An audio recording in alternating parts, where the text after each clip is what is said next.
Hare Krishna,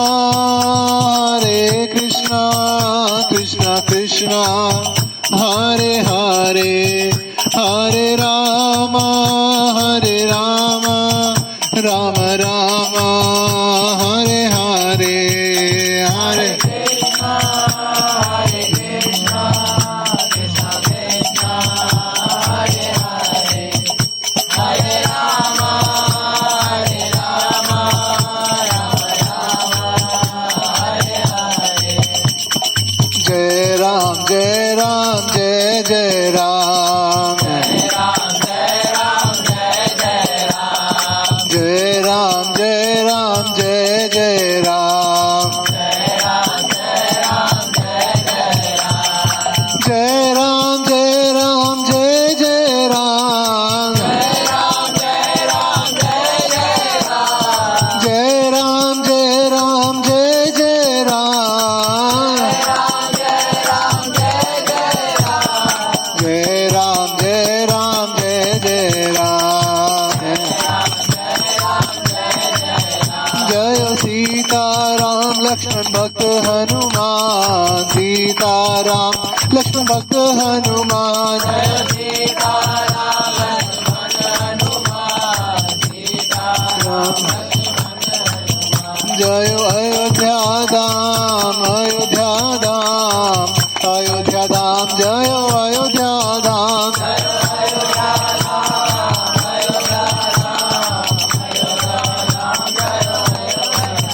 जय जय प्रभुपाद, प्रभुपाद, प्रभुपाद, प्रभुपाद,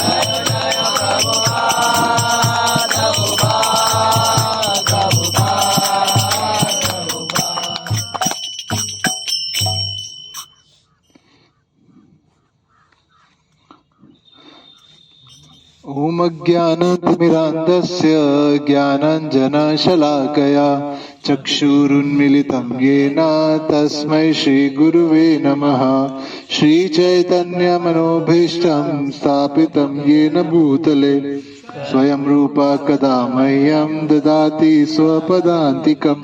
वन्देऽहं श्रीगुरु श्रीयुतापदकमलं श्रीगुरुन् वैष्णवांश श्रीरूपं साग्रजातं सगण रघुनाथान्वितं तं सजीवं साद्वैतं सावधूतं परिजनसहितं कृष्ण चैतन्य देवं श्रीराधा कृष्ण पादान् सगण ललिता श्री विशाखान्वितांश।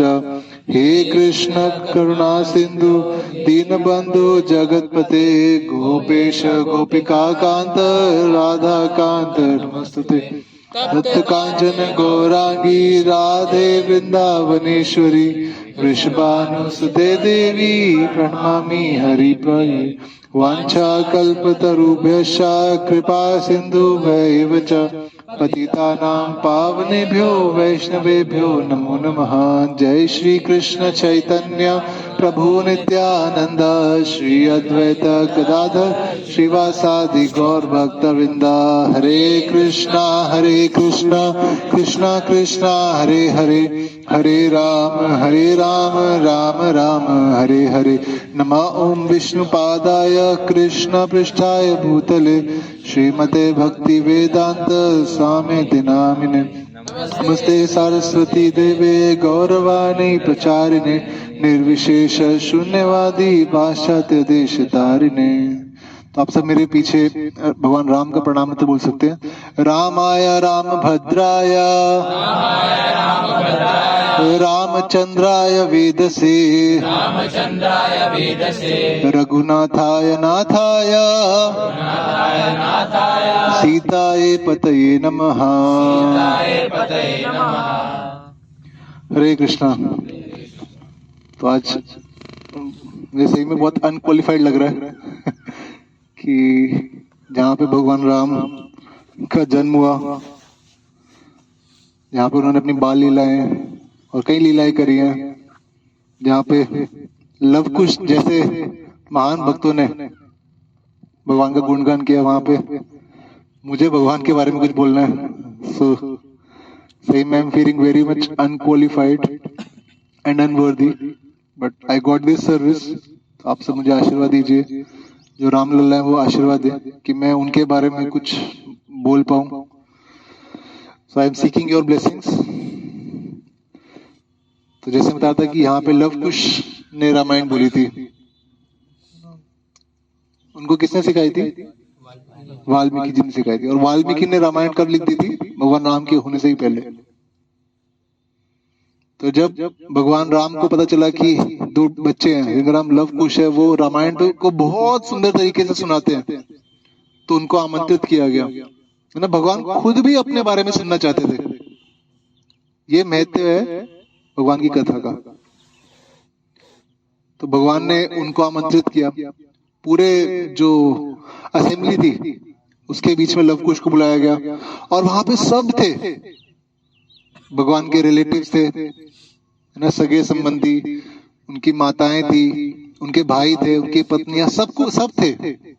हनुमान जी थे, सारे मिनिस्टर्स थे, 8 प्राइमरी मिनिस्टर्स थे। तो सब लोग थे उस सभा में, क्या सुनने के लिए? रामायण सुनने के लिए। और भगवान राम कहाँ बैठे थे? सिंहासन पे बैठे हुए थे, जो कि ऐसा बताया जाता है 18 स्टेप्स ऊपर था, 18 स्टेप्स थे, उतना ऊपर था भगवान राम का जो सिंहासन था। और फिर वहां पे लव कुश आए, और फिर उन्होंने भगवान राम की कथा का गुणगान करना स्टार्ट किया। और जितने भी अयोध्या वासी थे, जब वो उसको सुनने लगे तो इतने ज्यादा एब्जॉर्ब हो गए, इतने ज्यादा एब्जॉर्ब हो गए कि उनको कुछ समझ ही नहीं आ रहा था, है ना। उनको अपने आसपास क्या है क्या नहीं है उसका पता नहीं था। They were so much absorbed in hearing the pastimes of lord Ram. और वो कुछ कुछ ऐसे पास्ट टेम्स बता रहे थे भगवान के, जो बातें भगवान को भी याद नहीं थी। डेफिनेटली ऐसा हो नहीं सकता कि भगवान को याद हो ना, पर हमारे साथ भी होता है ना कि बचपन की कोई कोई चीजें होती है जो हमारे पेरेंट्स बताते हैं, जो हमें याद नहीं होती। तो भगवान राम भी ऐसे लीला कर रहे थे, और भगवान राम एक्चुअल में नीचे बैठना चाहते थे, पर कोई बैठ नहीं देता, क्योंकि वो किंग है, राजा है, तो राजा थोड़ा नीचे बैठेगा। तो भगवान की इतनी तीव्र इच्छा थी अपनी कथा सुनने के लिए और नीचे बैठ के सुनने के लिए, कि जब भगवान ने देखा कि सब लोग इतने ज्यादा एब्जॉर्ब होकर सुन रहे हैं कि किसी को कुछ नहीं पता, तब भगवान क्या करा? एक एक स्टेप करके नीचे आने लगे। भगवान ने जो अपना जो आभूषण थे, राजा के जो आवेश था, सब कुछ हटा करके नॉर्मल धोती कुर्ता पहन लिया, सिंपल ओके। और फिर भगवान राम वहां पे आए और उन्होंने अपनी कथा को सुना। और उसके बाद प्रसंग क्या आया कि सीता माता गर्भवती थी, और उनको कहां पे लेके गए? वाल्मीकि जी के आश्रम में लेके गए। और वहां पे जाकर उनके 2 पुत्र हुए, जिनका नाम क्या था? लव और कुश।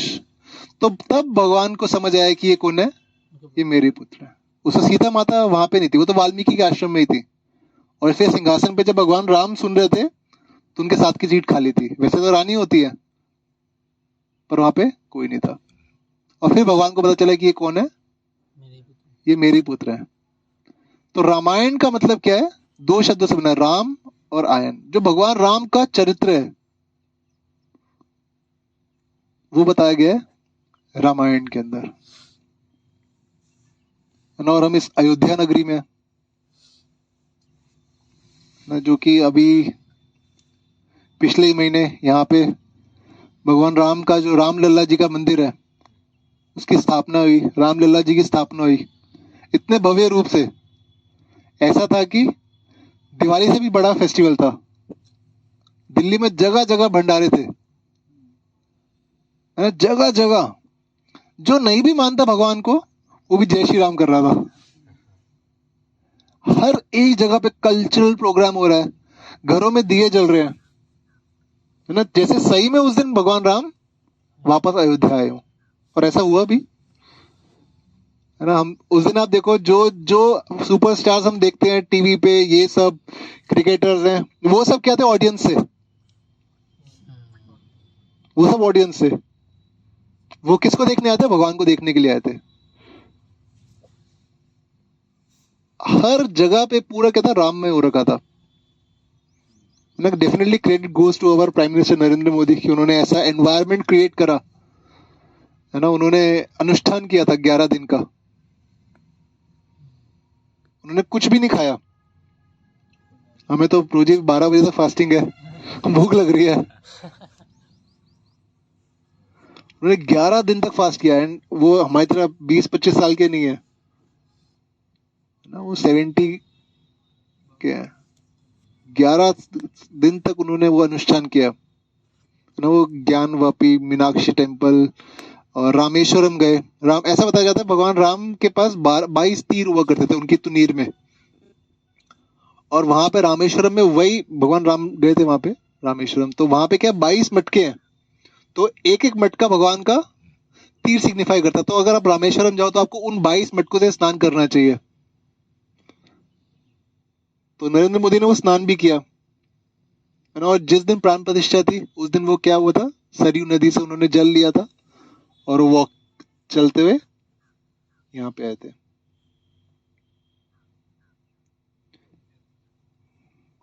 सो है ना, और उसके बाद फिर उनका अभिषेक हुआ, उनकी प्राण प्रतिष्ठा हुई, इतने लोग आए हुए थे, है ना, भक्त, इतने भक्त भी आए हुए थे। तो हम इतनी पोटेंट प्लेस पे हैं, तो जस्ट थोड़ा हम समझते हैं कि ये क्यों हुआ, ऐसा इतना समय क्यों लगा। कितना पुराना केस था ये बाबरी मस्जिद का, 500 साल पुराना। 1528 में बाबरी मस्जिद एस्टेब्लिश हुआ था। बीर मक्की नाम के एक कमांडर थे बाबर के, उन्होंने एस्टेब्लिश किया था 1528 में। पर जो लोकल लोग हैं उनका क्या मानना था कि यहाँ पे क्या था, मंदिर था, और उसको तोड़ के, है ना, बाबर को सबको पता ही है, उसने वृंदावन में भी कई मंदिर तोड़े, कई जगहों पे तोड़े, और उसने सिमिलरली अयोध्या में भी क्या करा। लोकल लोगों का मानना था कि उसने सारे जो मंदिर है, मतलब जो अयोध्या के अंदर मंदिर था, राम मंदिर था, उसको तोड़ के मस्जिद बना दिया, बाबरी मस्जिद, और लोकल्स का ही मानना था। फिर 1830s के आसपास यहाँ पे राइट्स हुए, क्योंकि जो लोकल लोग थे वो तो भगवान राम का मंदिर चाहते थे यहाँ पे, तो बहुत जबरदस्त राइट्स हुए यहाँ पे, और फिर ब्रिटिशर्स को भी इंटरफेयर करना पड़ा, और उन्होंने क्या करा, डिवाइड कर दिया कि जो बाहर का हिस्सा है वो हिंदूज के लिए वर्शिप करने के लिए, और अंदर क्या है, क्योंकि मस्जिद बन चुका था, तो अंदर क्या है, जो मुस्लिम्स है वो वर्शिप करेंगे। फेंसिंग कर दी, सब कुछ हो गया, पर सेंटिमेंट से ना जो भक्त थे तो क्या हुआ, लेकिन वो क्या है, कभी भी रिजॉल्व नहीं होता, कुछ ना कुछ राइट्स होते रहते थे। और फिर 1949 में आफ्टर इंडिपेंडेंस क्या हुआ, 1949 में वहां पे एक राम मूर्ति को रात को जाकर स्थापित कर दिया लोकल लोगों ने, मस्जिद के बीच में जाके, और उसके बाद राइट्स एकदम भड़क गए। और उसके बाद क्या हुआ, कोर्ट ने क्या फैसले दिया कि जब तक इस केस का रेजोल्यूशन नहीं होता तब तक कोई भी अंदर नहीं जाएगा, ना हिंदू जाएगा ना मुस्लिम जाएगा, है ना। इसलिए बाबरी मस्जिद में आप सबने सुना होगा कि किसी को भी आने की परमिशन नहीं थी, बिल्कुल लॉक था वो, है ना। और फिर क्या हुआ, कई पार्टीज बनती रही, है ना, जैसे क्या कहते हैं, एक थी राम लला, एक, हाँ, रामलला विराजमान करने की समिति बनी, बहुत सारी पार्टीज बनती रही। फिर मुस्लिम्स की बनी थी सुन्नी वक्फ बोर्ड, और एक अखाड़ों वालों की बनी कि हनुमान जी के भी तो थे तो उन्होंने क्या बनाया, निर्मोही अखाड़ा, और भी कई पार्टीज बनी। पर मेन इनका था कि मतलब हर कोई अपना अपना हिस्सा चाहता था इसमें से। तो फिर ये चलता रहा। फिर 1982 के आसपास इलेक्शंस हुए थे, तब बीजेपी को सिर्फ 2 सीट्स मिली थी। अब उनको था कि उनको भी पावर में आना है ना, पॉलिटिक्स में पावर तो चाहिए। तो क्या कहते हैं, कैसे हैं कैसे, तो उन्होंने ये राम मंदिर का, अयोध्या का मुद्दा उठाया, और 1984 में फिर इंदिरा गांधी को मार दिया गया था, तब भी राइट्स हुए थे काफी ज्यादा, है ना। और क्योंकि इन्होंने राम मंदिर का मुद्दा उठाया, तो जब नेक्स्ट इलेक्शंस हुए तो शायद 75 के आसपास सीट्स मिली, तो जो कहाँ 2 और कहाँ 75। और फिर 1990 में लाल कृष्ण आडवाणी ने एक रथ यात्रा निकाली थी, सोमनाथ जो कि गुजरात में, वहां से यूपी तक, और उसकी वजह से इतने राइट्स हुए कि अडवाणी को गिरफ्तार किया। और 1992 में फिर राइट्स मेन हुए जब बाबरी मस्जिद को डिमोलिश कर दिया गया। 6 दिसंबर को डिमोलिश कर दिया गया बाबरी मस्जिद को। और है ना, इसलिए बॉम्बे में भी बॉम्ब ब्लास्ट हुए थे, बहुत फेमस। और ये सब चीजें चले जा रही थी, है ना। और क्या, हर कोई कह रहा था कि यहाँ पे ये मंदिर होना चाहिए। फिर कांग्रेस की जब पावर थी तो उन्होंने कहा चलो हम क्या करते हैं कि थोड़ा हिस्सा मंदिर को दे देते हैं, जो पूरा कॉम्प्लेक्स है उसमें थोड़ा, एक जगह में मंदिर होगा, एक जगह में मस्जिद होगा, एक जगह म्यूजियम बना देंगे और एक जगह कुछ और फैसिलिटीज दे देंगे। पर बीजेपी ने अपोज किया और ये सब, और वो पॉसिबल भी नहीं था। फिर 2002 में बीजेपी की गवर्नमेंट आई और उन्होंने क्या करा कि चलो इसको दोबारा उठाते हैं मुद्दे को। फिर कमेटी बैठी और फिर क्या, 2010 के आसपास यहाँ पे आर्कियोलॉजिकल टीम आई। उन्होंने सर्वे किया कि क्या है ना, बातें लोकल कुछ कह रहे हैं, जो भी चीजें हैं, पर सर्वे किया उन्होंने। फिर उन्होंने डिग भी करा, सब कुछ करा। तो ये एविडेंस हुआ कि 1538 में, तो क्योंकि बुक्स में लिखा हुआ है कि 38 में मस्जिद था यहाँ पे। और जब उन्होंने डिग किया, क्योंकि कहते हैं यहाँ की वॉल्स में भी लेकिन भगवान राम के कुछ न कुछ चौपाई या कुछ कुछ लिखा हुआ था इंस्क्रिप्शन से। और जब डिग किया तब आर्कियोलॉजिकल फैक्ट से पता चला कि 12th सेंचुरी में यहाँ पे मंदिर हुआ करता था। तो अब 12th सेंचुरी में मंदिर है और जो 16th सेंचुरी है 1528 उसमें मस्जिद आ गया है। लेकिन जो बीच में ब्लैंक है उसका किसी नहीं बताता। तो जब उन्होंने कनेक्टिंग द डॉट्स करा, लोकल लोगों की अगर मानी जाए, तो यहाँ पे एक्चुअली मंदिर हुआ करता था जो कि बाबर ने और उसके जो कमांडर थे उन्होंने तोड़ दिया। तो फिर इलाहाबाद कोर्ट में भी आया, इलाहाबाद कोर्ट ने फैसले लिया कि ठीक है, यहाँ पे मतलब मंदिर होना चाहिए और मस्जिद भी होना चाहिए। पर फिर सुप्रीम कोर्ट ने इसके ऊपर स्टे ऑर्डर कर दिया क्योंकि फिर से राइट्स हो जाएंगे। नहीं, इतना चले जाता है, इतना इंटेंस है ना। ऐसा नहीं राइट्स हुआ कि एक स्टेट के अंदर ही हो रहा है, अलग अलग स्टेट्स में बॉम्ब ब्लास्ट होते था, नहीं क्या क्या हो रहा था। और फिर 2018 या 2019 के आसपास सुप्रीम कोर्ट की लॉन्गेस्ट हियरिंग चली है जो कि 40 डेज की थी। आज तक इतनी लंबी हियरिंग सुप्रीम कोर्ट में कभी नहीं होती। और उसके बाद क्या डिसीजन आया कि जो मेन बाबरी मस्जिद का जो लैंड है जो कि अराउंड 2.77 एकड़ का है, वहां पे रामलला को स्थापित किया जाएगा। जो रामलला विराजमान वाली कमेटी है, समिति है, उनको दिया जाएगा। और जो सुन्नी वक्फ बोर्ड है उनको सेम डे, जिस दिन वो दिया जाएगा, सेम डे 5 एकड़ लैंड मस्जिद बनाने के लिए दिया जाएगा। क्योंकि जो निर्मोही अखाड़ा थे वो तो क्या थे, तो ऐसे ही घुस रहे थे, पर मेन ये दोनों थे। तो क्या बताया गया कि सेम डे, जिस दिन वहां पे ये वाला लैंड उनको दिया जाएगा, सेम डे उनको 5 एकड़ लैंड दिया जाएगा। और ये बहुत ही हिस्टोरिकल डिसीजन था क्योंकि ऐसा बहुत मुश्किल है होना कि दोनों इतनी अपोजिंग पार्टीज को डिसीजन से सेटिस्फाई करना। और हम देखेंगे कि ऐसा डिसीजन ले गया और ऐसे पूरे प्रोसेस को कंडक्ट किया गया कि कोई राइट्स नहीं हुए, जिसके लिए 1800s में राइट हुए, 1949 में हुए, 1980s में हुए, 1990s में हुए, है ना। और वो चलते जा रहा था। लेकिन जब स्थापना हुई उस समय सब कुछ पीसफुल था। इवन जो सुप्रीम कोर्ट के जो 5 जजेस की टीम थी उसमें से एक मुस्लिम भी थे। तो उसको बहुत ही स्मूथली करा गया। और फिर क्या हुआ, रामलला विराजमान हुए, यहाँ पे उनकी स्थापना हुई। पर अभी भी ऐसा नहीं है कि मंदिर पूरी तरीके से इनॉग्रेट हो गया। उसका इनॉग्रेशन फ्यूचर में होगा जब सीता, राम, लक्ष्मण, हनुमान जी के डिटेल्स भी आएंगे, है ना। पर और ये हमारा सौभाग्य है कि हम जब ये पूरा हिस्टोरिकल मोमेंट हुआ, पहली बात तो हम इसमें प्रेजेंट है, विटनेस कर पा रहे हैं ना। We are present in this historical day, we are present on that day, है ना। भक्त लोग संकीर्तन निकाल रहे थे, प्रसाद बांट रहे थे, टेम्पल में प्रोग्राम हो रहा था, हर जगह ही प्रोग्राम था वैसे तो, है ना। हम प्रेजेंट थे और हम विद इन 1 मंथ इस जगह पे, है ना। तो ये हमारा सौभाग्य है। And we are again in the association of devotees.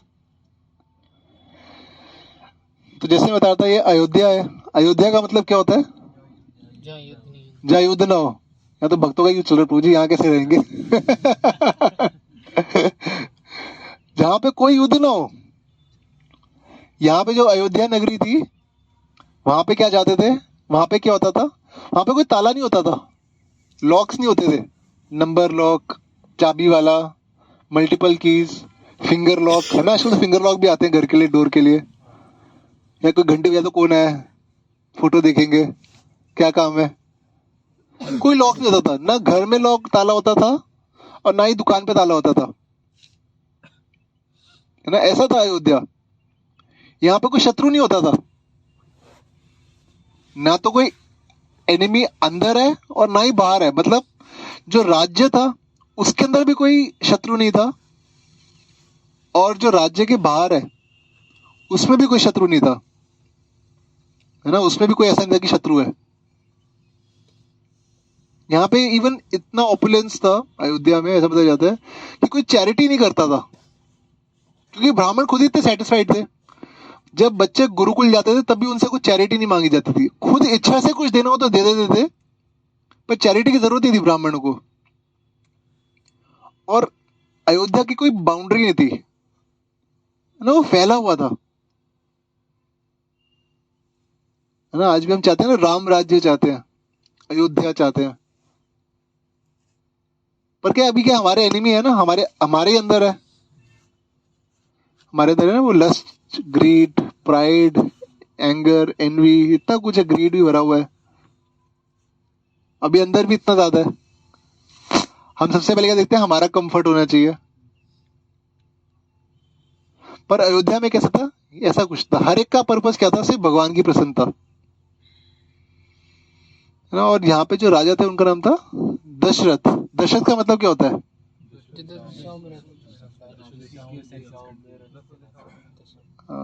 वो कह रहे 10 दिशाओं में सेंसस कंट्रोल है।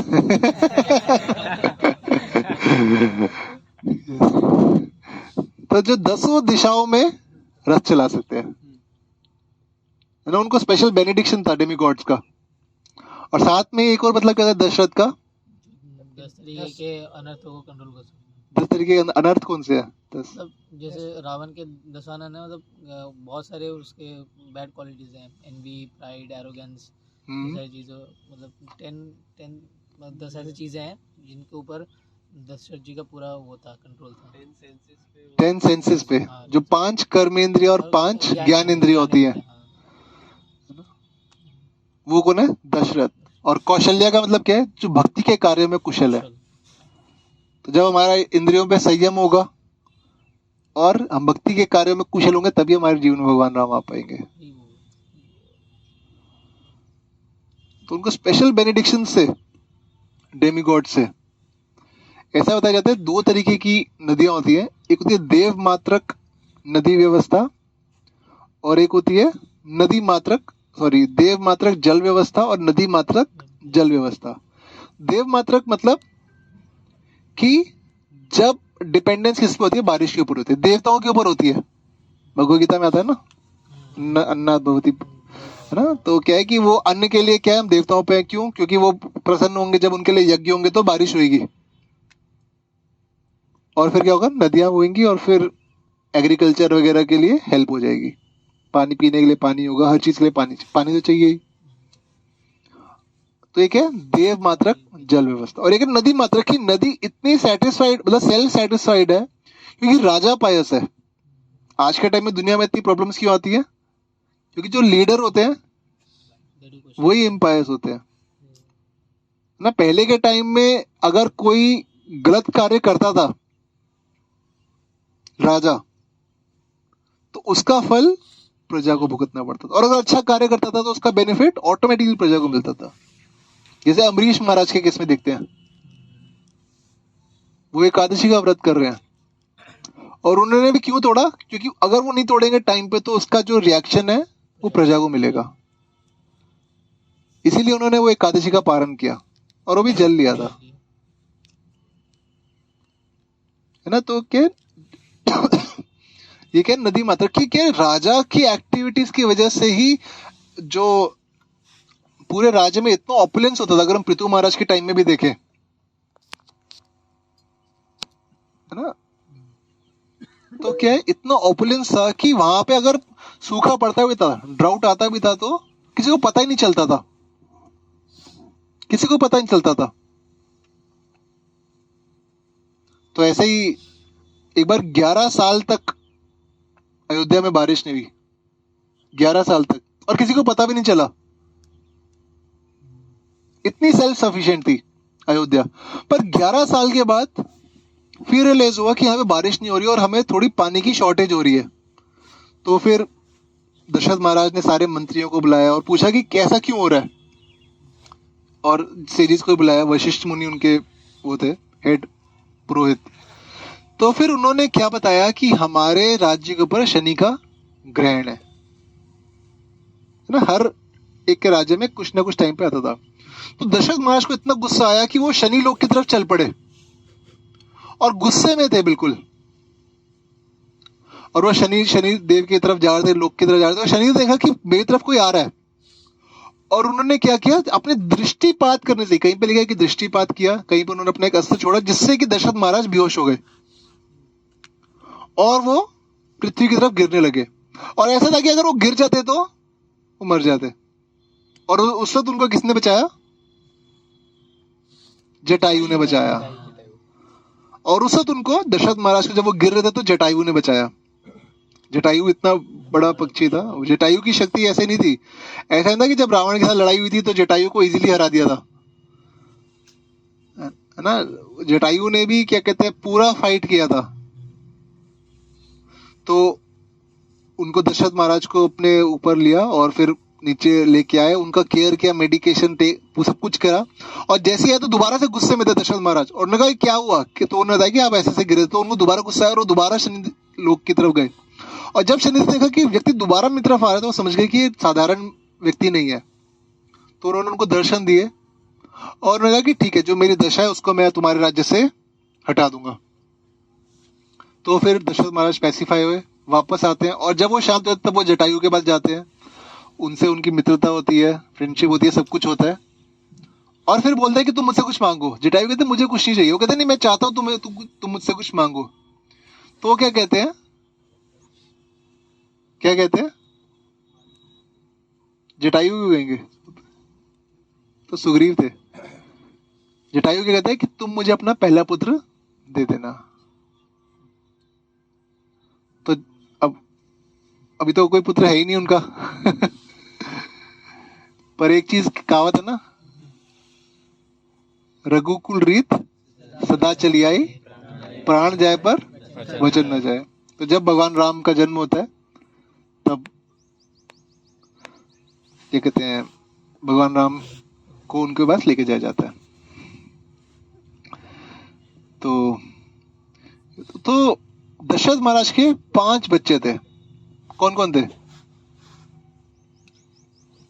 राम, लक्ष्मण, भरत, शत्रुघ्न और एक बेटी थी। हाँ, और एक बेटी थी। क्या नाम था बेटी का? शांता।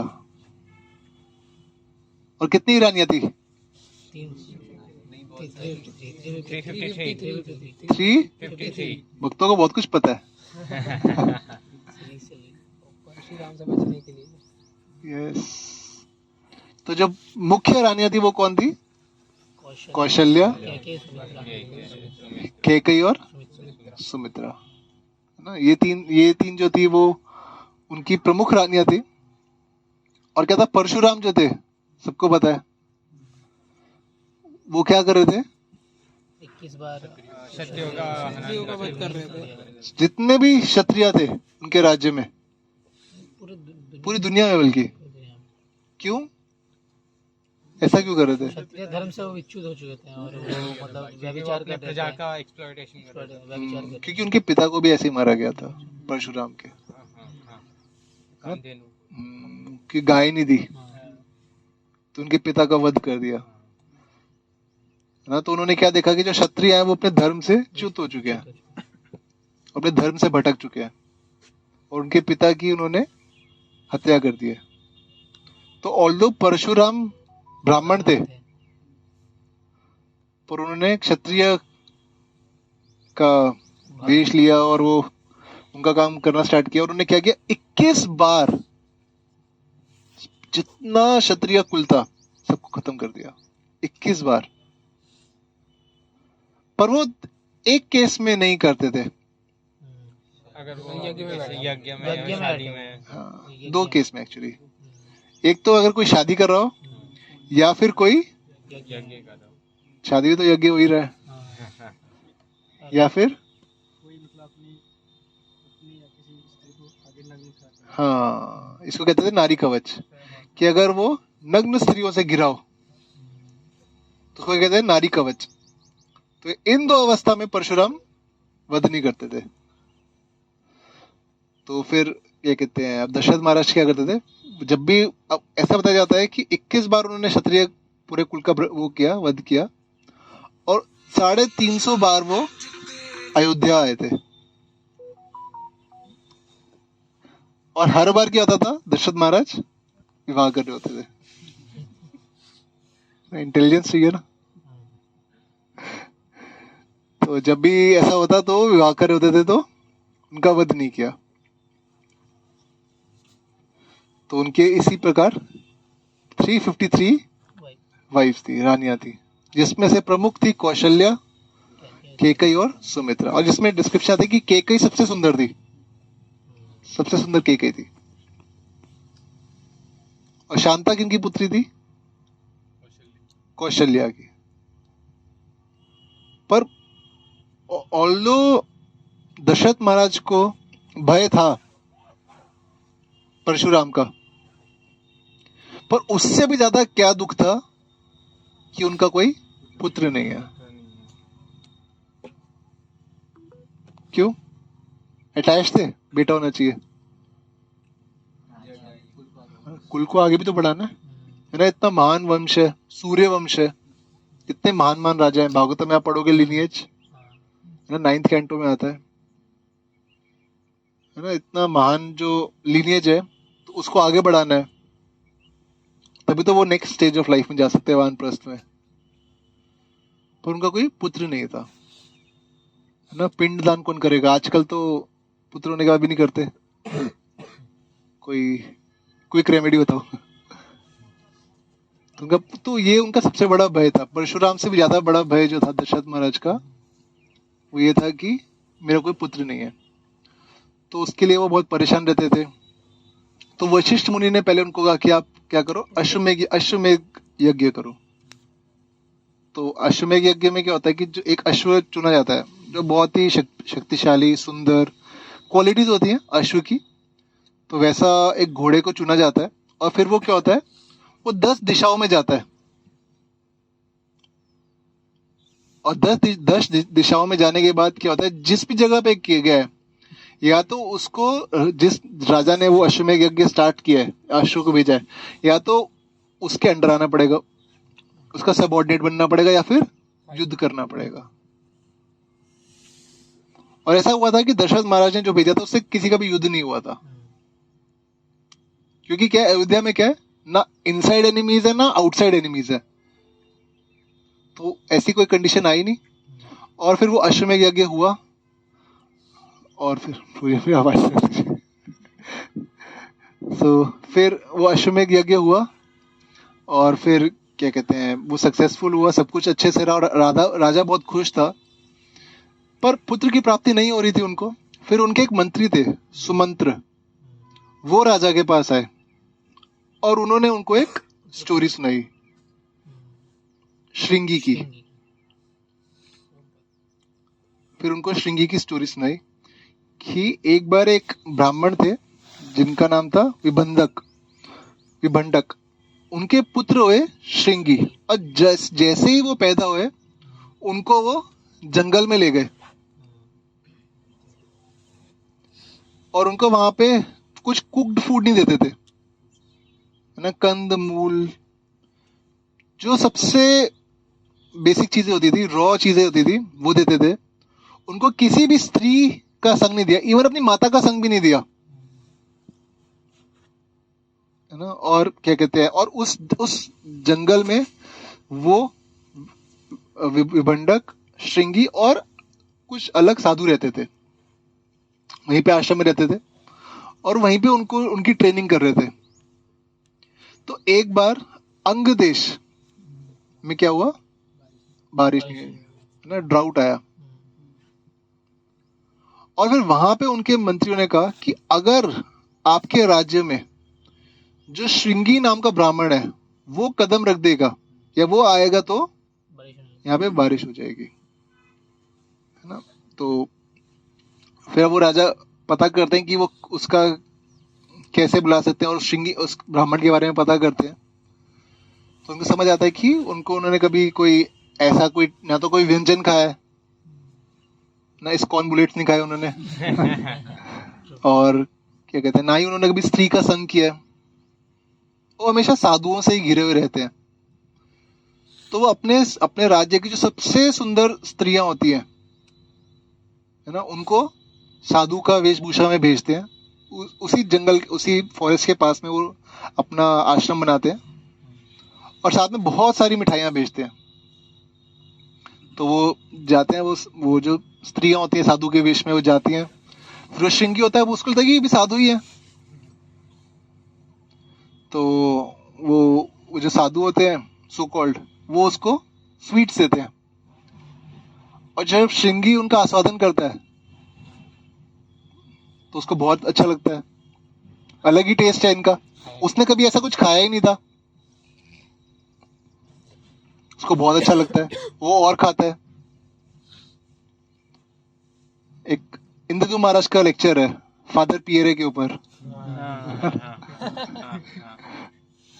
तो है ना, वो फादर पियरे भी क्या होता है, उसने क्या डेली क्या खाते होते हैं, वो ब्रेड खाते होते हैं और एप्पल खाते होते हैं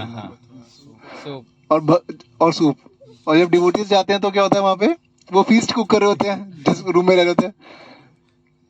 पहले तो उन सब जो फादर होते हैं उन सब के साथ आते होते हैं, वही खाते होते हैं और फिर बाद में आकर अपना हलवा सब कुछ बनता है।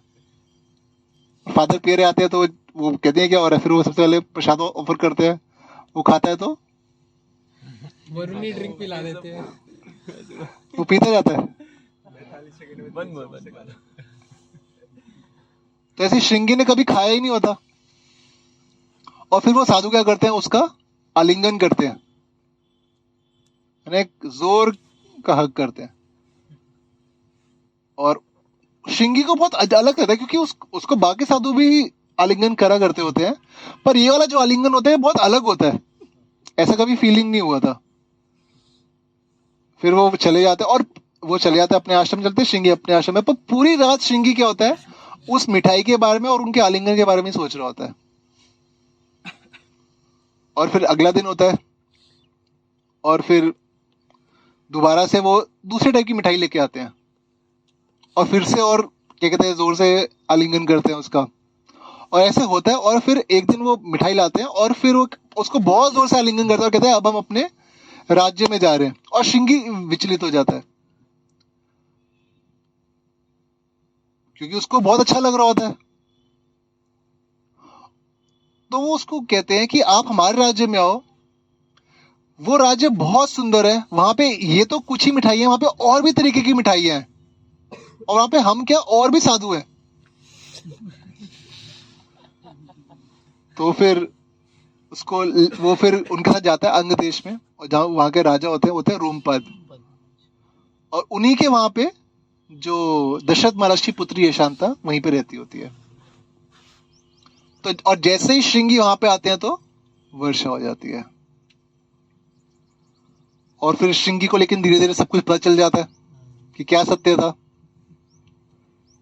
पर वो ऑफेंड नहीं होते क्योंकि राजा का कोई इल मोटिव नहीं था, वो लोगों का कल्याण चाहते थे। पर क्योंकि श्रृंगी ने वो मिठाई खा ली होती है, वो स्त्री का आलिंगन कर लिया होता है, तो वो अटैच हो जाते हैं। और फिर जो रोमपद महाराज होते हैं वो फिर उनको कहते हैं कि आप क्यों नहीं शांता से विवाह कर लीजिए, और फिर वो विवाह करते हैं और वो उसी राज्य में रहते हैं। तो ये स्टोरी कौन सुना रहा है?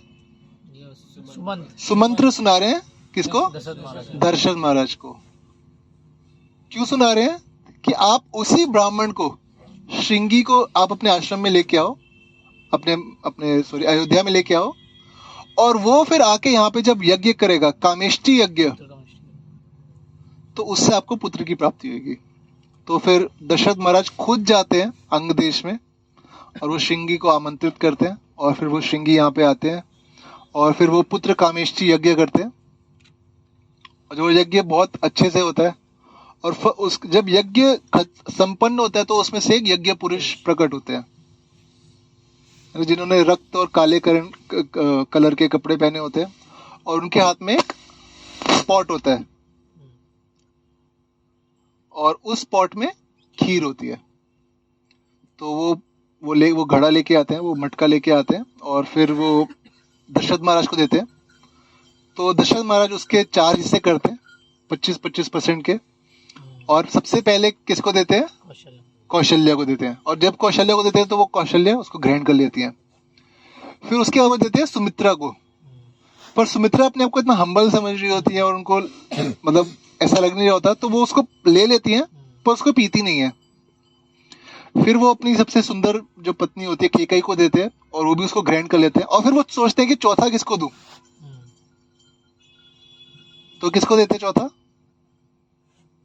सुमित्रा को, क्योंकि बाकी दोनों ने तो इमीडिएटली ले लिया था पर जो सुमित्रा थी उनका सेवा भाव था, उनका एक सेवा की भावना थी तो वो दूसरा भी वो जो फाइनल होता है वो भी उसको देते हैं। फिर ये कहते हैं वो सेवा की भावना से कि उनको इस भावना से कि जो मेरे पुत्र हो वो क्या करेंगे, जो कौशल्या और केकई के पुत्र उनकी सेवा करें, तो उस भावना से वो उसको ग्रहण कर लेती है।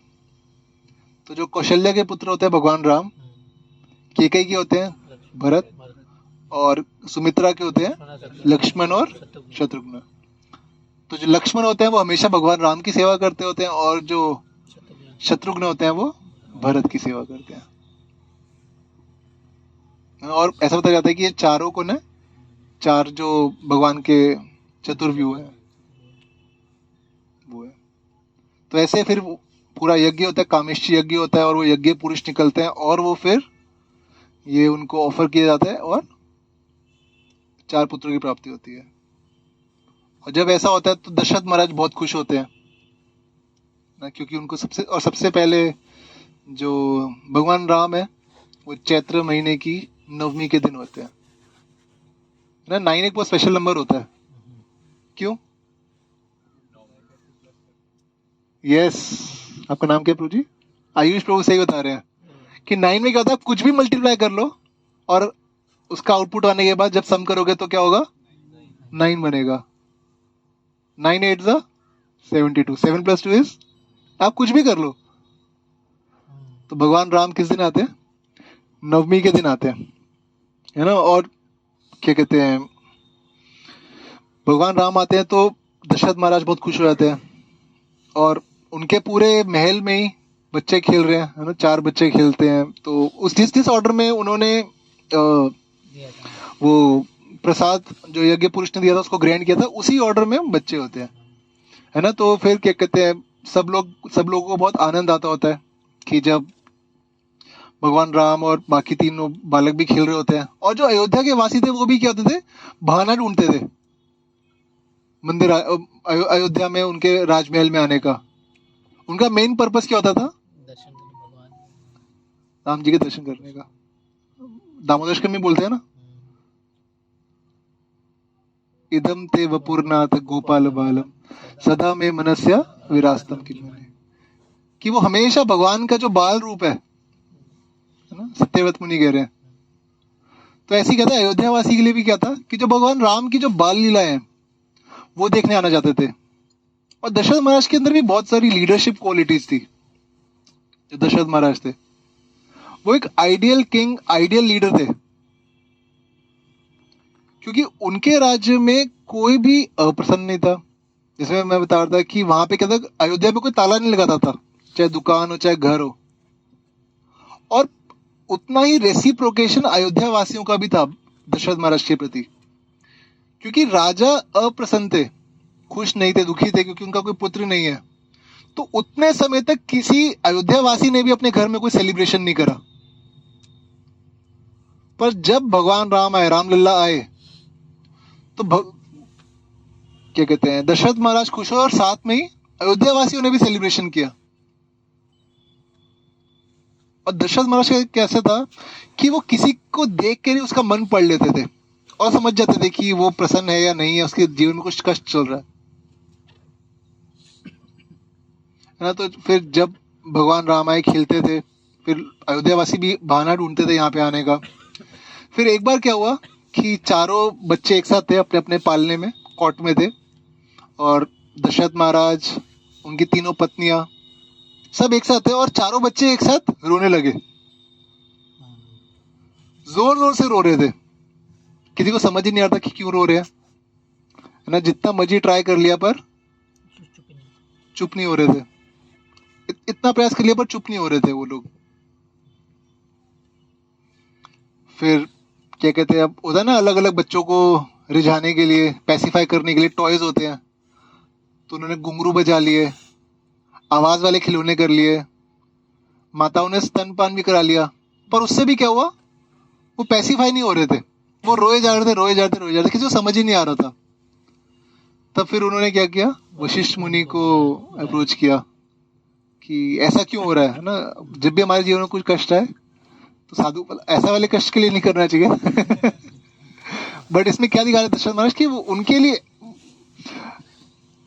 जो भक्त होते हैं उसके लिए कोई खुशी का भी मौका होता है तब भी वो साधु के पास ही जाते हैं, भक्त के पास, गुरु के पास या भक्त के पास जाते हैं, और कोई परेशानी होती है तब भी भक्त के पास ही जाते हैं।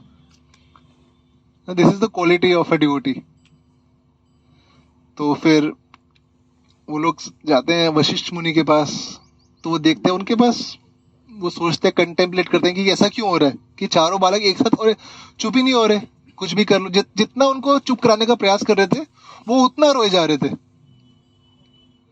तो फिर उनको ऐसा साक्षात्कार होता है कि क्या करना चाहिए, कि जो लक्ष्मण का पालना है वो भगवान राम के पास रखना चाहिए, और जो शत्रुघ्न का पालना है वो भरत के पास रखना चाहिए। तो वैसा बताते हैं और वो फिर ऐसा किया जाता है, पर फिर भी बच्चे चुप नहीं होते, फिर भी रो रहे हैं सब, फिर भी रोए जा रहे हैं, रोए जा रहे हैं, रोए जा रहे हैं।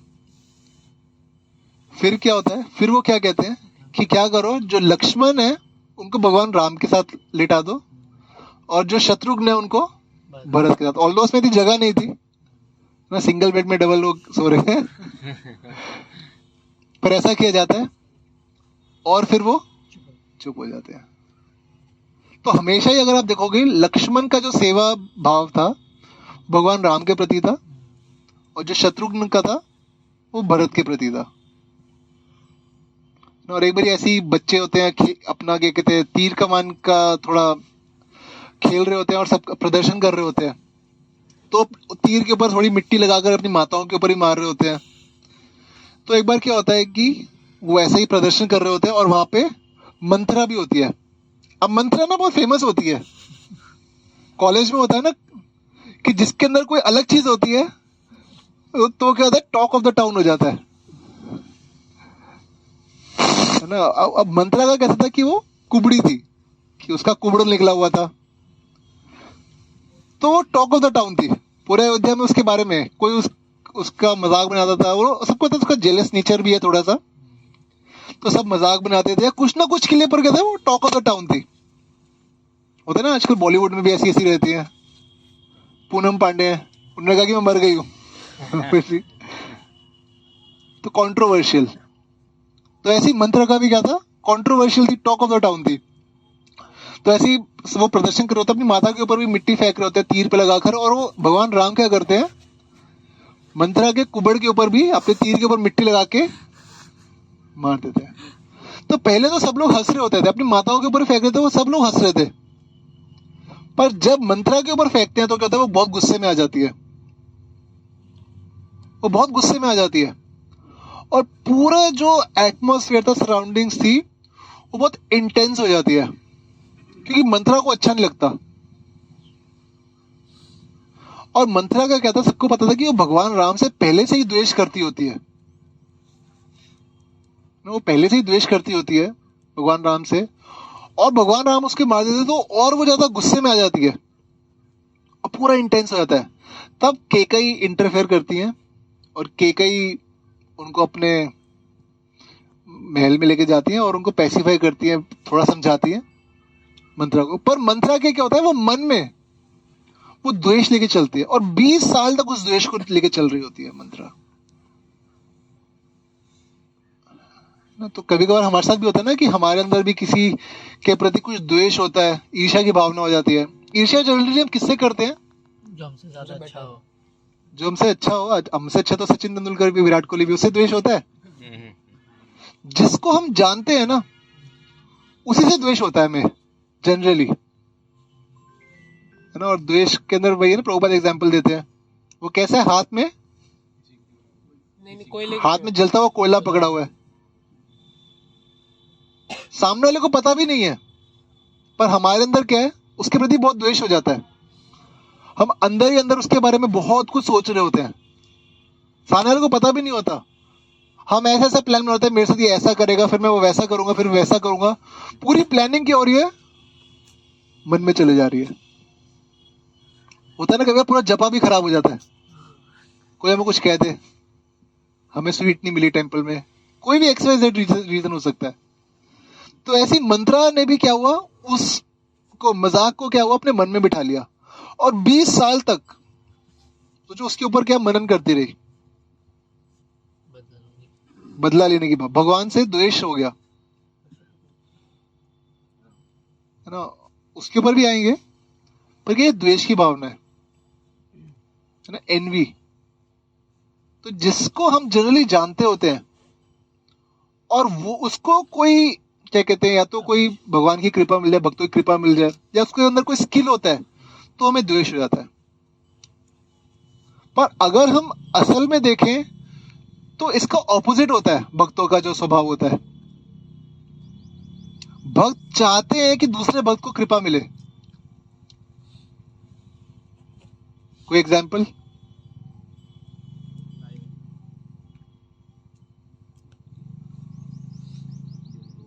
राजा प्रताप रुद्र का एग्जाम्पल अगर हम देखें, है ना, वो भक्त थे, पर राजा थे तो चैतन्य महाप्रभु उनसे मिल नहीं रहे थे। तो फिर क्या कहते हैं, और भक्त लोग क्या चाहते थे कि भगवान उनको अपनी कृपा दे, पर चैतन्य महाप्रभु कभी भी नहीं मिलते थे।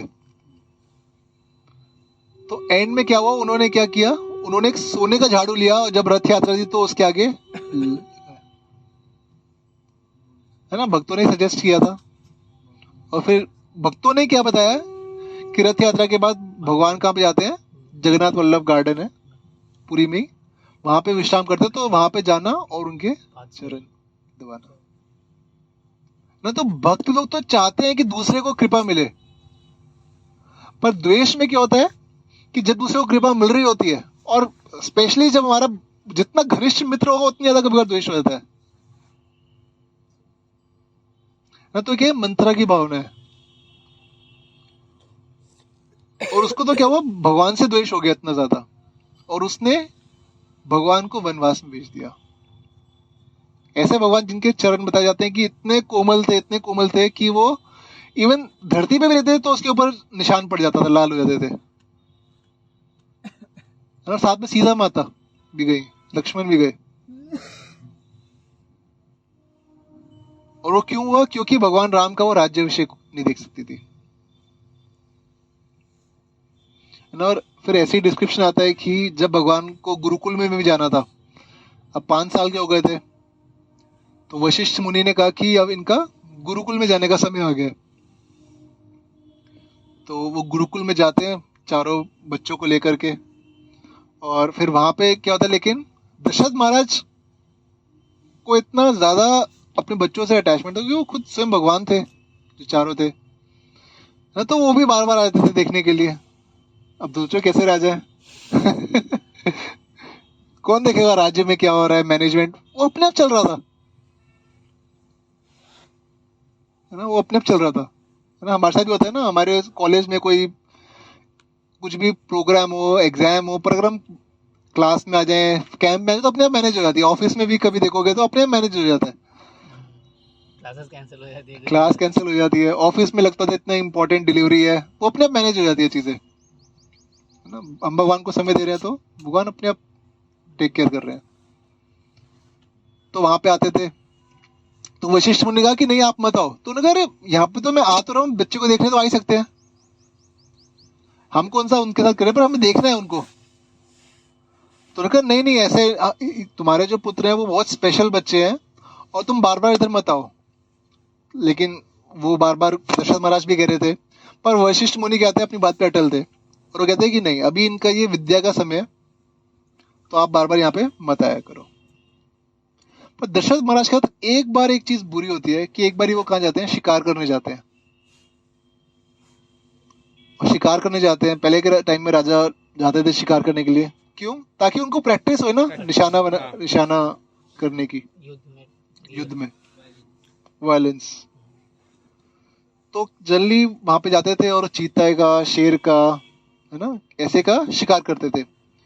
तो एक बार वैसे शिकार करने गए और वहां पे क्या हुआ कि उनको एक हलचल की आवाज आई, अंधेरा था, रात थी, तो वहां पे आवाज आई, तो उन्होंने क्या किया, तीर मार दिया। और जैसे ही मारा तो एक युवक की चिल्लाने की आवाज आई,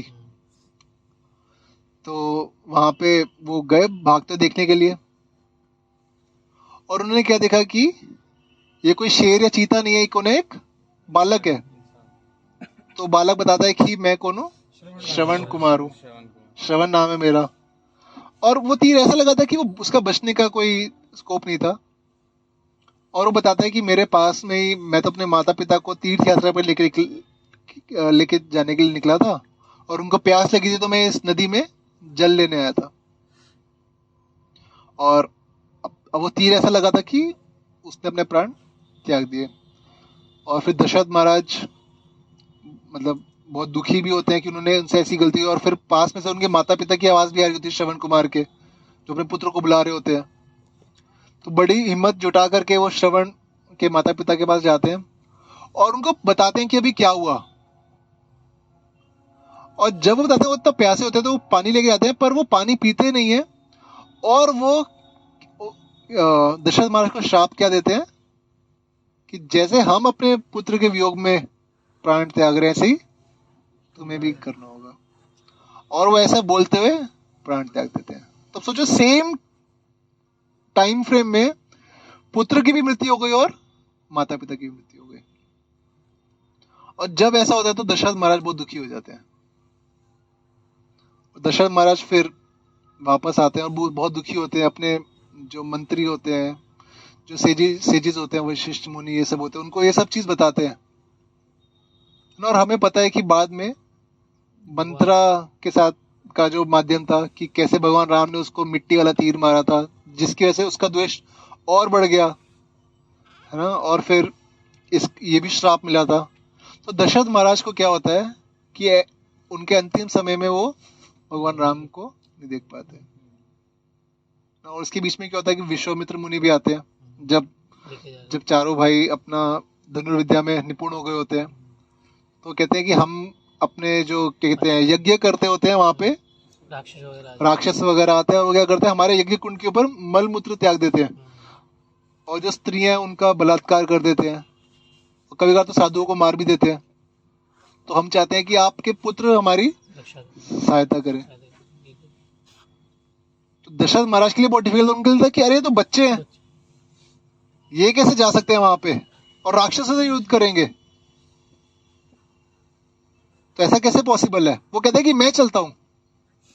वो कहते हैं नहीं नहीं, आपकी आवश्यकता नहीं है, हमें आपके पुत्र ही चाहिए। तो उनके लिए बहुत डिफिकल्ट था, पर क्योंकि आप साधु कह रहे हैं ना, तो मना नहीं कर सकते।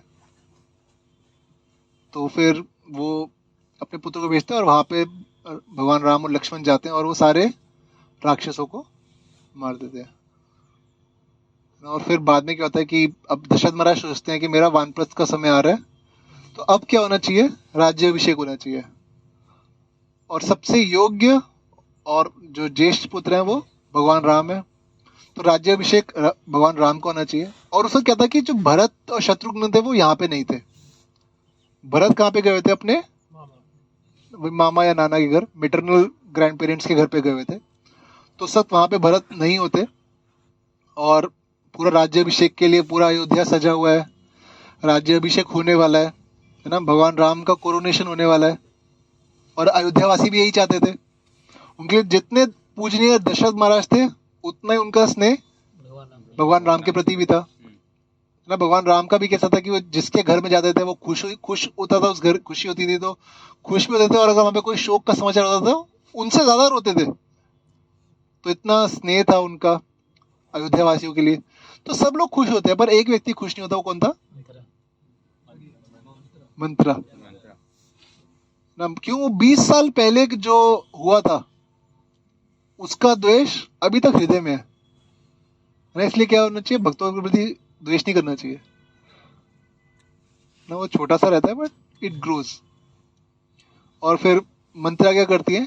केकई को भड़का देती है कि क्या होगा, तुम्हारे पुत्र को राज्य तो मिलेगा नहीं, दासी बना देंगे, और कौशल्या क्या हो जाएगी? पटरानी बन जाएंगी। ऑलरेडी मेन थी, पर क्या उनका पुत्र राजा बन गया तो वो सबसे ऊपर आ जाएंगी, और तुम्हें क्या करेंगे? अपनी दासी की तरह रखेंगी। तो वो इतना भड़काती हैं। और क्या होना चाहिए कि तुम सबसे सुंदर रानी हो तो तुम्हारे पुत्र को ही राजा बनना चाहिए। और वो फिर याद दिलाती है कि तुम्हारे पास एक वरदान है। क्योंकि जब एक बार युद्ध में दशरथ महाराज गए होते हैं, और केकई को क्या था कि रथ चलाना और धनुर्विद्या भी आती होती है, तो क्योंकि वो शतरानी होती है, हुआ करती होती है, तो क्या होती है कि दशरथ महाराज एक बार घायल हो जाते हैं, और जो केकई होती है वो उनको बचा लेती है। तो उस वक्त उन्होंने तुम्हें 2 वरदान दिए थे, और तुमने वो सब मांगे नहीं थे, और तुमने कहा था कि सही समय आने में मांगी, और यही वो सही समय है। और वो क्या 2 वरदान थे? भरत महाराज का राज्याभिषेक, और भगवान राम का 14 साल का वनवास। तो ये मांग लो, है ना। इतना स्ट्रांगली उनको भड़का देती है वो कि वो ब्रेन वॉश। तो फिर वहां पे दशरथ महाराज के कक्ष में जाती हैं वो, और वो फिर वो ये कहती हैं कि आपको याद है महाराज कि आपने मुझे 2 वरदान दिए थे। तो राजा इतने खुश होते हैं क्योंकि भगवान राम का राज्याभिषेक होने, वो कहते हैं हाँ हाँ मुझे याद है, बोलो तुम्हें क्या चाहिए, तुम्हें ज्यादा चाहिए वो भी दे दूंगा। तो कहती नहीं नहीं मुझे वही 2 चाहिए। और जब वो ये दोनों वरदान बताती हैं तो राजा वहीं पे गिर जाते हैं, कोलैप्स हो जाते हैं। वो कहते हैं तुम मुझसे मेरे प्राण मांग लो, मैं वो भी दे दूंगा, पर ये मत मांगो। वो कहते नहीं मुझे प्राण नहीं चाहिए, मुझे यही 2 वरदान चाहिए। वो कहते अरे सारी तैयारी हो चुकी है, सब लोग वेट कर रहे हैं भगवान राम के राज्याभिषेक का, और तुमसे क्या बोल रहे हो? वो कहती है मेरे को कुछ नहीं पता, पर मुझे यही 2 वरदान चाहिए आपसे। तो दशरथ महाराज कैसे बोले भगवान राम को? फिर केकई बोल के चली जाती हैं, और फिर भगवान राम को बुलाया जाता है। और जब वो दशरथ महाराज के कक्ष में आते हैं तो देखते हैं कि पूरा अंधकार है ना। उनके पिता के कभी भी कमरे में ऐसा नहीं होता, तो पूरा अंधकार है। और वो फिर आते हैं, और वो समझ जाते हैं कि कोई शुभ समाचार नहीं है, कोई तो बुरी चीज है।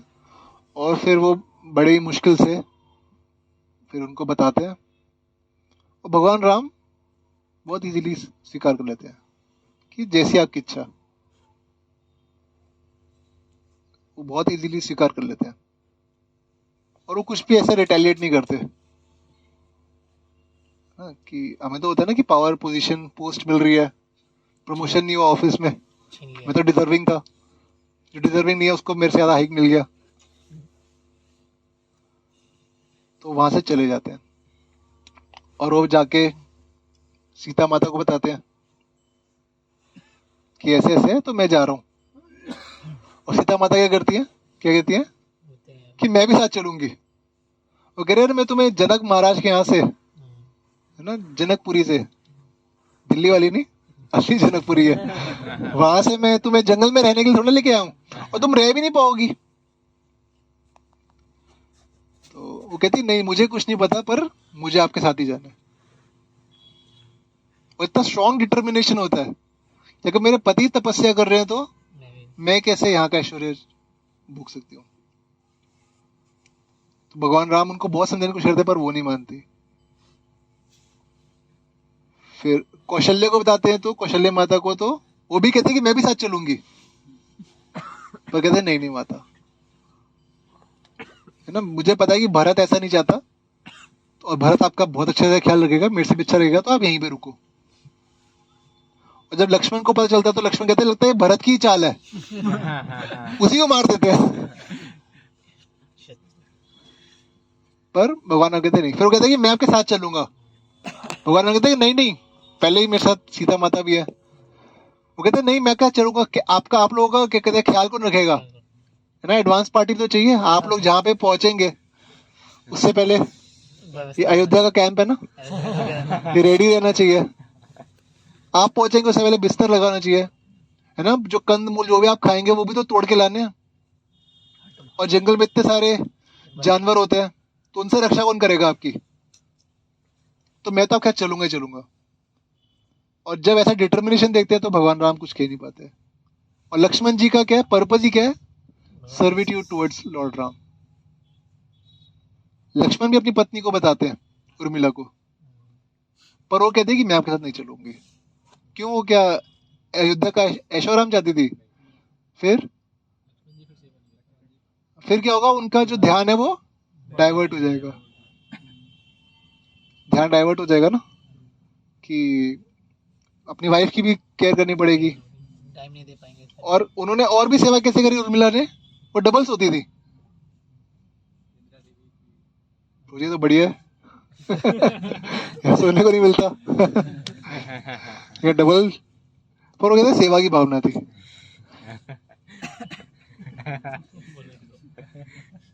वो सेवा की भावना से था, है ना। और फिर क्या होता है कि भगवान राम, सीता और लक्ष्मण अपने पिता का, सारी माताओं का आशीर्वाद लेके चले जाते हैं। और ये सब किसको नहीं पता?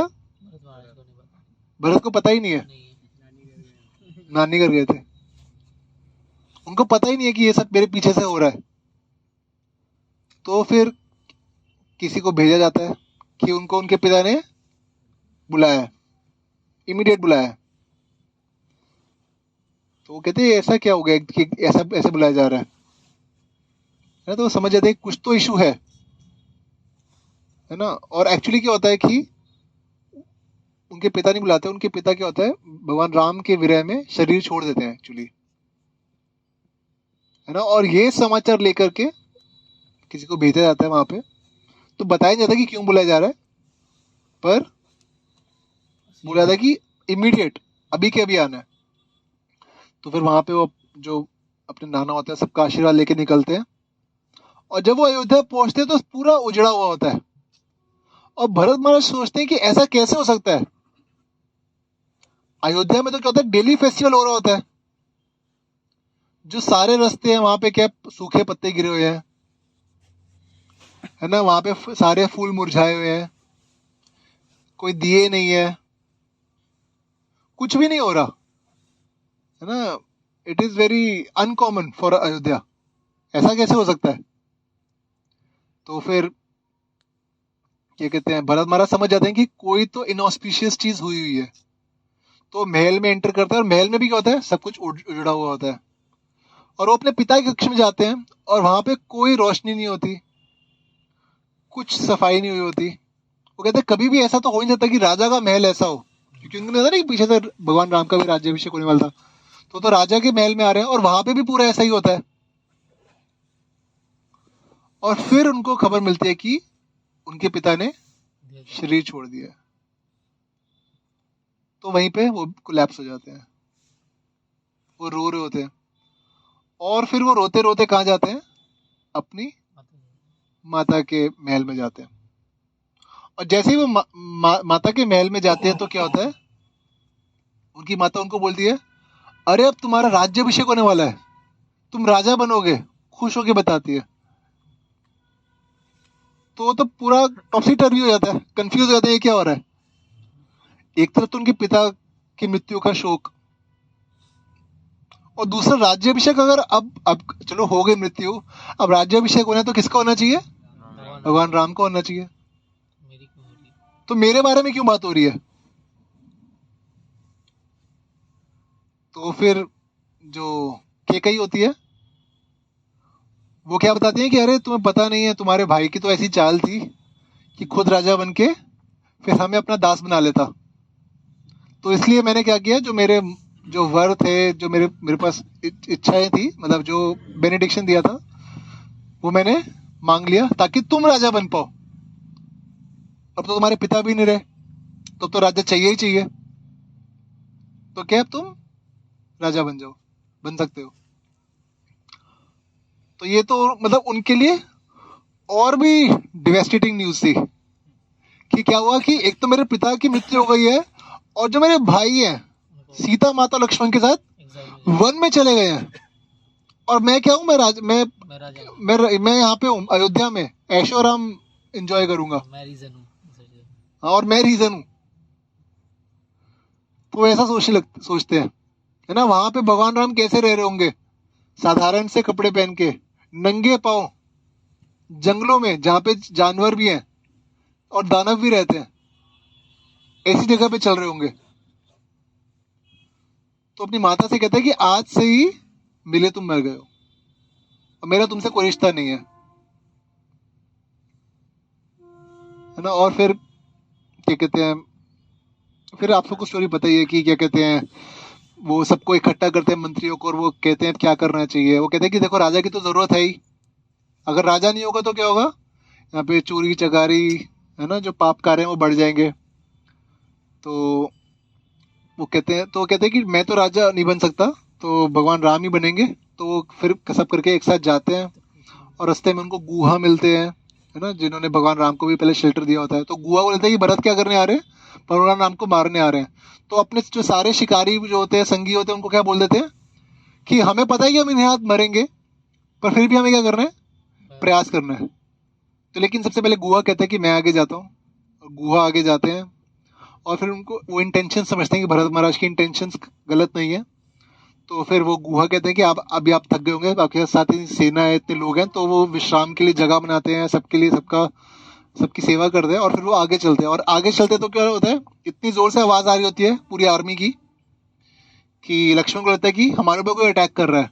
तो लक्ष्मण पेड़ के ऊपर चढ़ के देखते हैं, और कौन होता है, भरत होते हैं। तो भरत क्या कहते हैं, लक्ष्मण कहते हैं भगवान राम को कि देखो लक्ष्मण का मन अभी भी नहीं भरा, और वो क्या कर रहा है, बात कौन अभी भी हमें मारने आ रहा है। और फिर क्या कहते हैं, फिर भगवान राम कहते हैं कि शांत। तो फिर भरत आते हैं, वो बिल्कुल विनम्र होके, और देखते हैं कि भरत क्या आ रहे हैं, बिल्कुल धोती कुर्ता, बिल्कुल जैसे जैसी वेशभूषा में भगवान राम थे वैसे ही आ रहे हैं।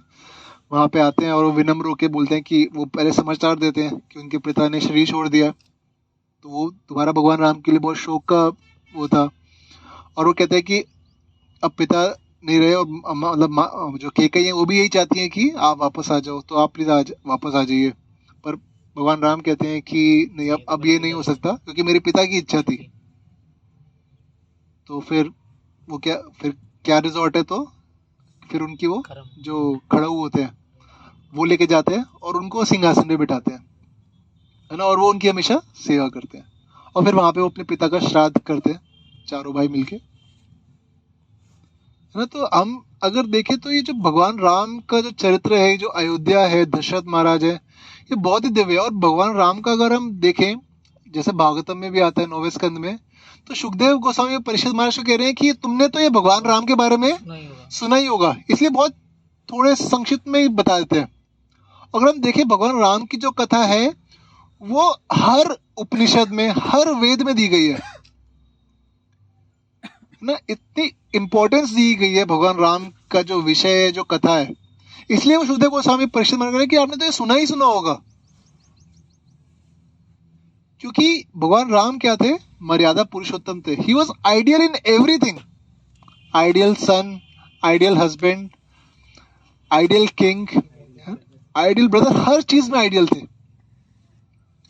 है ना। और वो क्यों आए थे, हम लोगों को दिखाने के लिए कि कैसे जीना चाहिए, है ना। जो श्लोक है ना, परित्राणाय साधूनाम विनाशाय च दुष्कृतम धर्म संस्थापनार्थाय संभवामि युगे युगे। तो उसको एक्चुअल में अगर हम देखें तो भगवान राम सिंबलाइज करते हैं।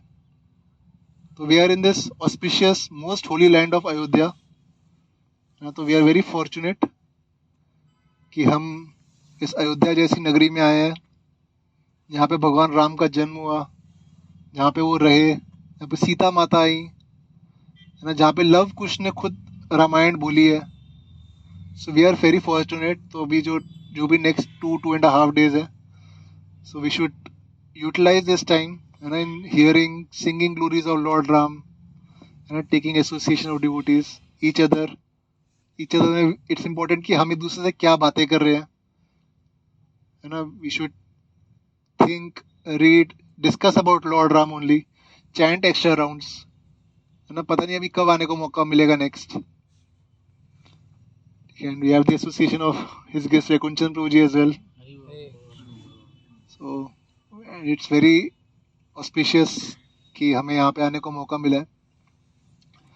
So we should all take full benefit of this opportunity. And I'm very humbled and thankful कि मुझे भगवान राम के बारे में कुछ चर्चा करने का मौका मिला है ना. क्योंकि जब आप तैयारी करते हो तो खुद आपकी चेतना में वो आता है. सो आई एम वेरी थैंकफुल कि प्रभु जी ने मुझे ये सेवा दी.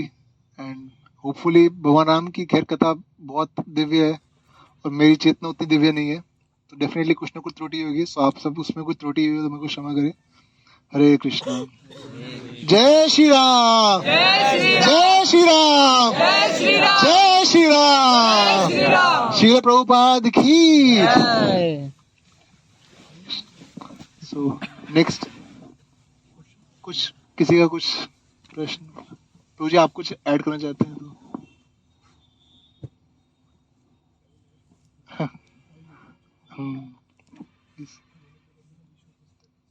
यस प्रभु जी ने इशारा कर.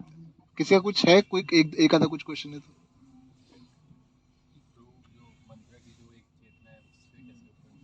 हैं उससे कैसे उठे है ना, द्वेष की चेतना से. प्रैक्टिकल डेफिनेटली भक्तों के प्रति भी कुछ द्वेष हो जाता है. तो क्या था, हम क्या होता है, कोई छोटी सी भी कमी होगी उसको मैग्नीफाई कर देते हैं, और कोई बड़ी क्वालिटी होती है उसको देखते नहीं है. So if you want to give up that mentality तो हमें भक्तों का गुणगान करना चाहिए है ना. कि है ना, भक्ति ठाकुर होते थे ना कि हमारी जैसी चेतना है वही चीज हम दूसरे के अंदर देखेंगे. अगर हमारे अंदर कोई कमी है तो हमें भी दूसरे के अंदर भी वही कमी दिखेगी, क्योंकि हमारे अंदर कमी है इसलिए हमें वो चीज दूसरे में दिख रही है ना. प्रभुपाद जी को तो नहीं दिख रही थी कि ये सब हिप्पी है, ये है, वो है. उनको तो क्या दिख रहा था कि ये भगवान की सेवा करना चाहते हैं, ये मेरे को मेरे गुरु महाराज के मिशन में हेल्प कर सकते हैं. तो क्या है कि it takes one to know one. तो हम दूसरे को ग्लोरीफाई करेंगे अगर, तो ऑटोमेटिकली वो जो द्वेष की भावना है वो चली जाएगी है ना. और क्या है ना, उसके बारे में अगर हम उसको नहीं जानते हैं तो किसी उसके मित्र से उसके बारे में पूछ सकते हैं. तो if you glorify devotees then automatically that mentality will go away. Parashuram ji Dasharath ji को मारने के लिए आते थे, पर वो तो धर्म के साथ थे ना, वो धर्म से. अब कि वो पर वो उसका कहते हैं सारे क्षत्रियों को मार रहे थे, तो इसलिए उन्होंने वो जो उसका विवाह कर रहे थे, इसलिए 350 बार वो अयोध्या आए थे. पर वो हर बार विवाह कर रहे होते थे. तो और कहता है कि देखो वो धर्म के साथ थे, इसीलिए विवाह करते थे कि ताकि वो उनको मार ना पाए, बच जाए. इसलिए उनकी 3 तो प्रमुख रानियां थी और 350 अन्य रानियां भी थी. क्योंकि उस वक्त क्या था कि परशुराम क्या कर रहे थे, सारे क्षत्रियों को मार रहे थे, क्योंकि उनके पिता को जो कि धर्म के साथ थे उनको ही मारा गया था जब कामधेनु गाय उन्होंने नहीं दी थी. तो इसलिए वो परशुराम के अंदर इतना क्रोध भी था उस समय. ठीक है. सो हमारे काल समय चक्र मुझे कह रहे हैं. So we should go, registration भी करना है and prasadam is there. Hare Krishna. Srila Prabhupada की.